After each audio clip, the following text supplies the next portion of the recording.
Hi friends, welcome to our channel positive inbox Hindi. आज आपको entertain करने के लिए मैं एक बहुत दिलचस्प कहानी लेकर आया हूं। इसलिए अगर आप चैनल पर पहली बार आए हैं तो चैनल को जरूर सब्सक्राइब कर दीजिए। तो चलिए शुरू करते हैं हमारी आज की कहानी।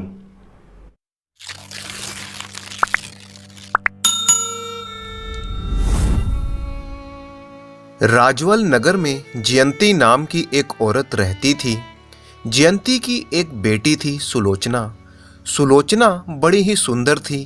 शरीर उसका पतला था, मुखड़ा गोल और बड़ी बड़ी आंखें, लंबे लंबे काले बाल थे।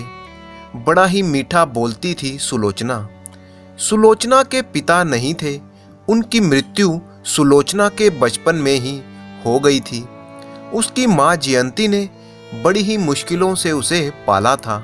सुलोचना अब बड़ी हो चुकी थी तो उसकी माँ को उसके ब्याह की चिंता सताने लगी। वैसे तो सुलोचना की सुंदरता देखकर बहुत से लड़के उससे ब्याह के लिए राजी थे, परंतु जब बात दान दहेज की आती तो सुलोचना की माँ के पास धन ना होने के कारण शादी की बात बनते बनते बिगड़ जाती। एक के बाद एक कई रिश्ते आए। हर बार धन की कमी आड़े आ जाती थी। बेचारी गरीब जयंती धन का प्रबंध करती भी तो कहां से करती। इसी तरह दिन बीत रहे थे। एक दिन गांव का पंडित सुलोचना के लिए एक रिश्ता लेकर आया। उसने बताया लड़का अच्छा है और कोई दान दहेज की मांग भी नहीं करता।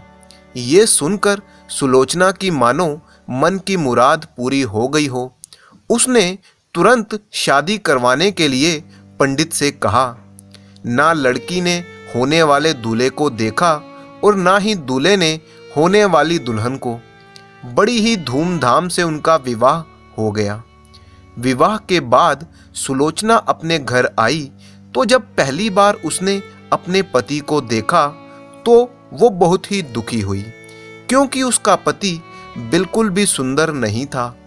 इसके उल्टा लड़का इतनी सुंदर लड़की को देखकर फूला ना समाया। जब रात होती तो सुलोचना की सास उसे दूध का कटोरा थमा देती और कहती कि जा अपने पति को पिला दे। वो कटोरा हाथ में लेकर जाती और बिना कुछ बोले चुपचाप खड़ी हो जाती। उसका पति दूध का कटोरा लेता और पी जाता। इसी तरह कई दिन बीत गए। हर रोज ऐसा ही होता था। एक दिन पति ने सोचा कि आखिर ये बोलती क्यों नहीं। उसने फैसला किया कि आज इसे बुलवाए बिना नहीं मानूंगा। जब तक ये कहेगी नहीं कि दूध पी लो, मैं इसके हाथ से कटोरा नहीं लूंगा। उस दिन जब सुलोचना दूध लेकर उसके पास खड़ी हुई तो उसका पति चुपचाप लेटा रहा। उसने कटोरा नहीं थामा। पत्नी भी कटोरे को हाथ में लिए खड़ी रही। वो कुछ नहीं बोली। बेचारी सारी रात खड़ी रही, मगर उसने मुंह नहीं खोला। उसके हठीले पति ने भी दूध का कटोरा नहीं लिया। सुबह होने पर पति ने सोचा, इस बेचारी ने मेरे लिए कितना कष्ट सहा। ये मेरे साथ रहकर खुश नहीं है। इसे अपने साथ रखना इसके साथ घोर अन्याय करना होगा। ये सोचकर वो सुलोचना को उसके पिहर छोड़ने के लिए चल पड़ा। लंबा सफर था और रास्ते में घना जंगल भी पड़ता था। वो सुलोचना को सकुशल उसकी माँ के घर छोड़ आया, परंतु सुलोचना वहां पर भी खुश कैसे रहती। वो मन ही मन कुढ़ती। वो घुट घुट कर मरने लगी। उसने अपनी माँ को कुछ भी ना बताया। उसकी माँ को लगा कि सुलोचना को कोई रोग लग गया है। वो बाहर से बिल्कुल ठीक दिखती। माँ को सुलोचना के विचित्र रोग की चिंता होने लगी। उसने गांव के कई वैद्यों को बुलाया, परंतु किसी को रोग समझ में नहीं आ रहा था। आखिरकार एक दिन सुलोचना ने अपनी माँ को अपने मन की बात बता ही दी कि उसका पति बिल्कुल भी सुंदर नहीं है। उसने माँ से कहा, माँ, तूने कैसे पति से मेरा ब्याह किया है? उसका रंग रूप बिल्कुल भी अच्छा नहीं है। मैं एकदम गोरी और सुंदर और वो एकदम बदसूरत और काला। माँ को अब सारा माजरा समझ में आया तो माँ ने बेटी से कहा, बेटी तेरा पति रंग रूप में अच्छा नहीं है, पर यह बता कि क्या वो अपने वर्ताव से भी बुरा ही है? क्या वो तुझे मारता पीटता है, डांटता है? आज तक उसने तुझसे कभी ऊंची आवाज में बात की नहीं ना, बल्कि तेरे दुख को देखकर तुझे यहाँ पर छोड़ गया। रंग रूप ही जीवन में सब कुछ नहीं होता, ये तो समय के साथ साथ खत्म हो जाता है, परंतु इंसान का व्यवहार ही उसके अंत तक उसके साथ रहता है। सुलोचना माँ की बातें सुन रही थी, परंतु फिर भी उसका मन बेचैन ही था।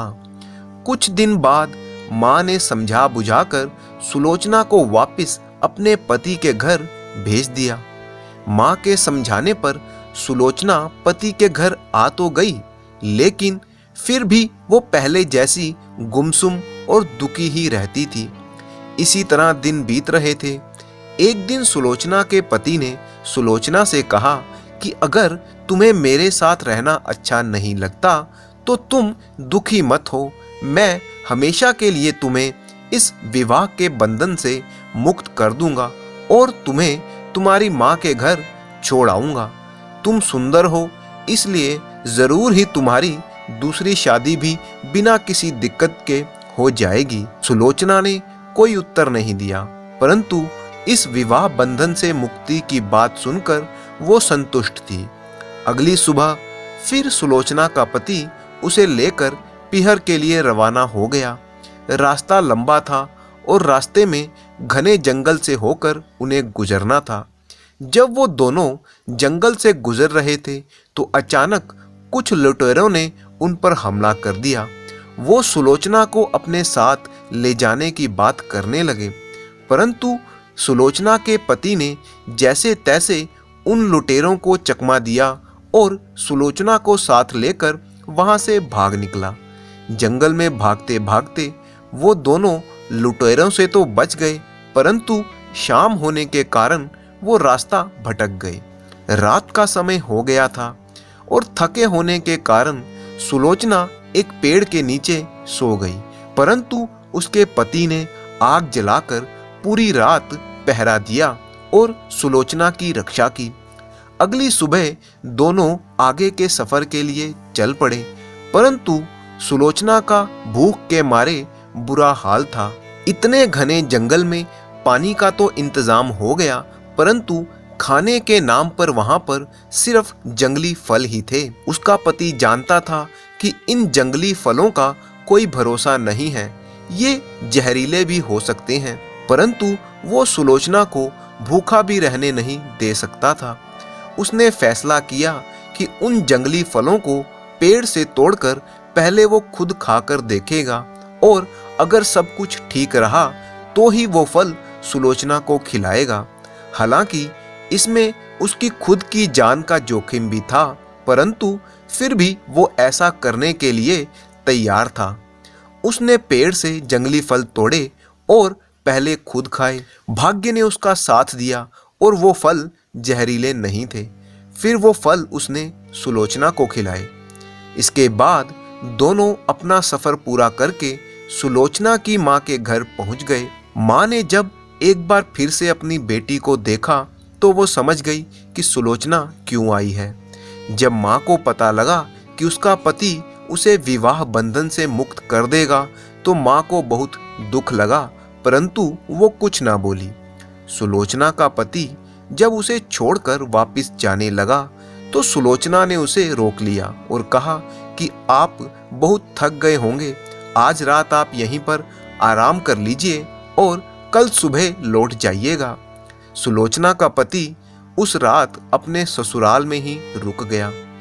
सुलोचना को उस रात नींद नहीं आई। वो सारी रात यही सोचती रही कि कैसे उसके पति ने उसकी खुशी के लिए उसे मायके छोड़ दिया, लुटेरों से उसकी रक्षा की और जंगल में रात भर पहरा देकर मुझे चैन से सोने दिया। अपनी जान को जोखिम में डालकर भी मुझे भूख से मरने से बचाया।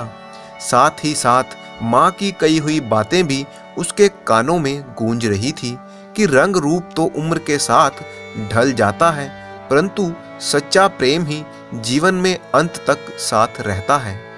अगले दिन सुलोचना का पति सुबह नहा धोकर वापस जाने के लिए तैयार हुआ तो सुलोचना ने कहा, मैं भी आपके साथ चलूंगी, क्योंकि मुझे समझ में आ गया है कि इंसान की सूरत से ज़्यादा उसकी सीरत को देखना चाहिए। इंसान की परख उसके चेहरे से नहीं बल्कि उसके मन से होती है। मैं आपके साथ हमेशा खुश रहूंगी।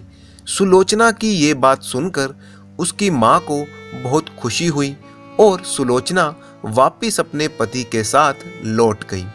अब उसे अपने पति के रंग रूप से कोई शिकायत ना थी।